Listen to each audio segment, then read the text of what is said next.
அவனை படைச்சிட்டு இருக்கிறவன், நமக்காக படைக்கக்கூடியவன், நம்ம வாழ வச்சுட்டு தேவை எழுட்டு கொடுக்குவேன், நம்ம நிலைமையில சீராக்கக்கூடியவன் அவன் தான். எப்போ அந்த சீராக ஏற்படுதுன்னா நான் மனம் திருந்தும் பொழுது, அது தவறு உணரும் பொழுது. நிறைய பிரச்சனை வெளிப்படையாக நிகழ்ந்துருச்சு. எனக்கு உனக்கு காரணமாக, அவசரத்தின் காரணமாக, உணர்ச்சியின் காரணமாக நிறைய சம்பாதிச்சாச்சு. இப்போ மனம் திருந்தணுமா வேணாமா? யார் மனம் திருந்துறாங்களோ, ஒத்துக்கிட்டு ஒப்படைக்கிறாங்களோ, என்னுடைய அவசரத்தின் காரணமாகவும் என்னுடைய உணர்ச்சியின் காரணமாகவும் நிறைய நான் பாவத்தை சம்பாதிச்சிருச்சேன், நான் மனம் திருந்துறேன். அப்படி மனம் திருந்துறவங்கள இறைவன் அவருடைய காரியங்களை சீராக்கி வைக்க போதுமான. 4:146 அத்தியாயம் 4:146.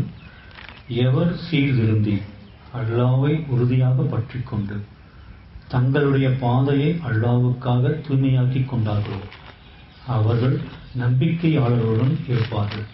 மேலும் அல்லாஹ் நம்பிக்கையாளர்களுக்கு வெகு விரைவில் நற்கூலி அளிப்பான். எவன் சீர்திருந்தி சத்தியத்தை உணர்ந்து தான் தவற பிரித்தறிஞ்சு, அந்த தவறில் தான் பெரும்பாலும் வாழ்ந்துட்டு இருக்கோம், குற்றங்களில் தான் வாழ்ந்துட்டு இருக்கோம், அதை ஒத்துக்கிட்டு அவனை ஒப்படைச்சு அவனை உறுதியாக பற்றிக்கிட்டு, அதாவது நீ என்னை பாதத்துக்கு நம்பிட்டு கொடு, தீப்பி நுழையா நீ என்னை பாதத்துக்கோ, அப்படி தங்களுடைய பாதையை தூய்மையாக்கி கொண்டார்களோ, அறிவியோ பொருளையோ மனிதோ நம்பாம, தண்ணியை நம்பாம, என் இறைவனை நீ பொறுப்பேற்றுக்கோ, நான் உணர்ந்துட்டேன், ஒத்துக்கிறேன், அவனை ஒப்படைக்கிறேன், சீர்திருத்தம் இருக்குது. மீண்டும் நான் தவறி போகாமல் என்னை பாதுத்துக்கோ, உணர்ச்சியில் ஆகாமல் என்னை பார்த்துக்கோ, நான் உணர்வுல வாழ விரும்புகிறேன், உணர்ச்சியில் வேண்டாம் வேணேன், நான் நன்மைகளை வாழ விரும்புகிறேன், தீமையை எனக்கு வேண்டாம், நல்ல குணங்களை வாழ விரும்புகிறேன், தீமையான குணங்களை நீக்கிறது, தீமையான தொடரவும் வேண்டாம்.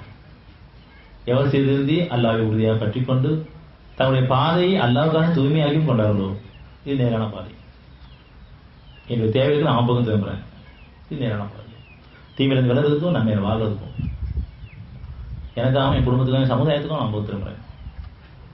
நான் எந்த நன்மையை என்கிட்ட பண்ண முடியாது, எனக்கு நானே நன்மை சத்தியம் நான் இருக்குங்கிற உணர்ந்து திரும்புகிறேன்.